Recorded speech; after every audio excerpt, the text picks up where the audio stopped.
जो भी स्टूडेंट्स नए सत्र 2025-26 में जननायक चंद्रशेखर विश्वविद्यालय या उससे संबंधित जो भी महाविद्यालय है, Kunwar Singh degree college, Shri Murli Manohar town degree college, Satish Chandra college, गुलाब देवी, गौरी भैया महाविद्यालय, गांधी महाविद्यालय, गोपाल जी महाविद्यालय, बांसडीह स्नातकोत्तर महाविद्यालय आदि जो भी महाविद्यालय हैं जहां स्टूडेंट्स बीए 5th सेमेस्टर में हैं और जिनका सब्जेक्ट पॉलिटिकल साइंस यानी राजनीति शास्त्र है, उनके लिए आज सिलेबस लेकर आए हैं। आपको यह जानकारी होनी चाहिए कि आप बीए 5th सेमेस्टर में जो भी स्टूडेंट हैं उनका पेपर, एक सब्जेक्ट का 2 पेपर होने वाला है। ठीक, ये फर्स्ट पेपर होगा, उसके बाद सेकेंड पेपर भी होगा, लेकिन सेकेंड पेपर का सिलेबस मैं अगली वीडियो में बताऊंगा। अभी तो हम फर्स्ट पेपर का सिलेबस बताने जा रहा हूं, जिसमें आपको 4 यूनिट पढ़ना है। फर्स्ट पेपर में 4 यूनिट, सेकेंड पेपर में भी आपको 4 यूनिट पढ़ना है, यानी 2 पेपर होने वाला है आपका राजनीति शास्त्र का जब आप एग्जाम देने जाएंगे। तो आपके पेपर का क्या नाम है? जो पेपर आपका होगा फर्स्ट पेपर, उसका क्या नाम है? कंपैरेटिव गवर्नमेंट, यानी तुलनात्मक सरकार और राजनीति। तुलनात्मक सरकार और राजनीति, UK, United kingdom, USA, United state of America और स्विट्जरलैंड। जो भी हिंदी के स्टूडेंट्स हैं उनको अब परेशान होने की जरूरत नहीं है, उनको भी अब नोट डाउन करते चलना है। ठीक, हिंदी वाले भी नोट डाउन करते जाएंगे। तो हमारे पेपर का क्या नाम हुआ? तुलनात्मक सरकार और राजनीति, यूनाइटेड किंगडम, अमेरिका और स्विट्जरलैंड के बारे में आपको पढ़ना है। ठीक, पेपर फर्स्ट का डिस्कस करेंगे हम। इसमें 4 यूनिट है ना, ये आप ये भी ध्यान दीजिए कि इसमें आपका 100 नंबर का ये पेपर होगा, जिसमें 25 नंबर आपका मिड टर्म एग्जाम होगा जो कॉलेज या यूनिवर्सिटी द्वारा होता है, और 75 नंबर का ये थ्योरी होगा जब आप परीक्षा हाल में बैठते हैं, पेपर देते हैं तब। ये फर्स्ट यूनिट है, तो फर्स्ट यूनिट में आपको क्या पढ़ना है? Meaning, nature and scope of comparative politics.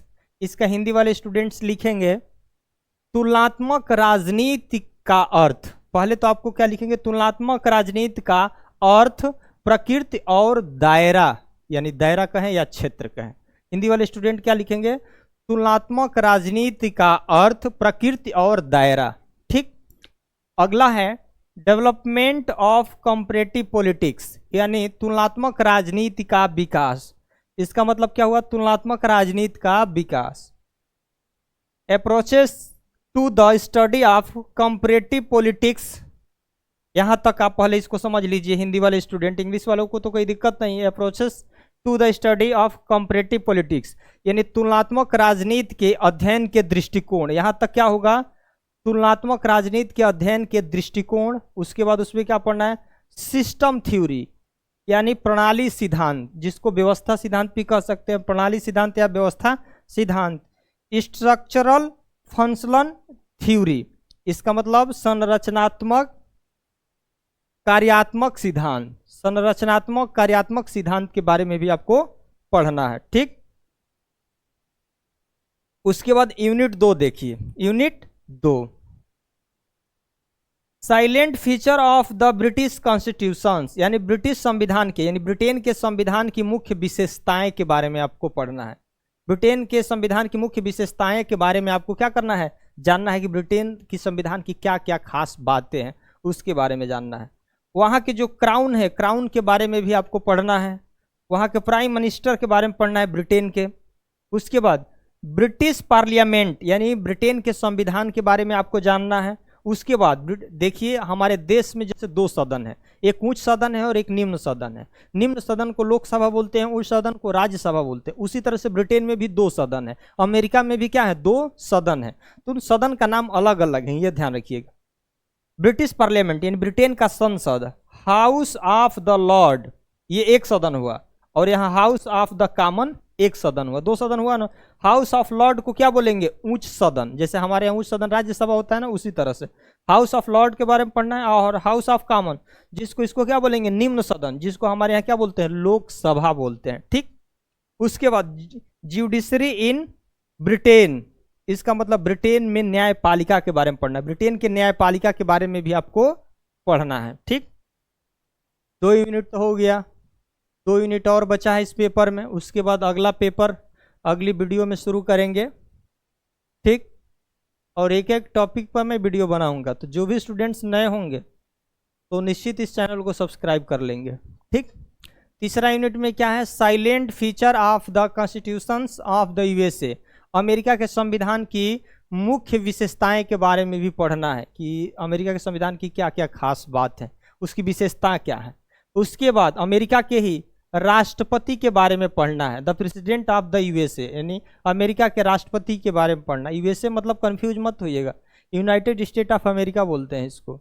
उसके बाद कांग्रेस, कांग्रेस जैसे हमारे देश में पार्लियामेंट होता है संसद ना, उसी तरह से अमेरिका में कांग्रेस होता है, जिस संसद कांग्रेस को क्या बोलते हैं, संसद बोलते हैं। वहां भी दो सदन हमने बताया ना, एक सीनेट, एक क्या बोलते हैं सीनेट, सीनेट को क्या बोलते हैं, उच्च सदन बोलते हैं।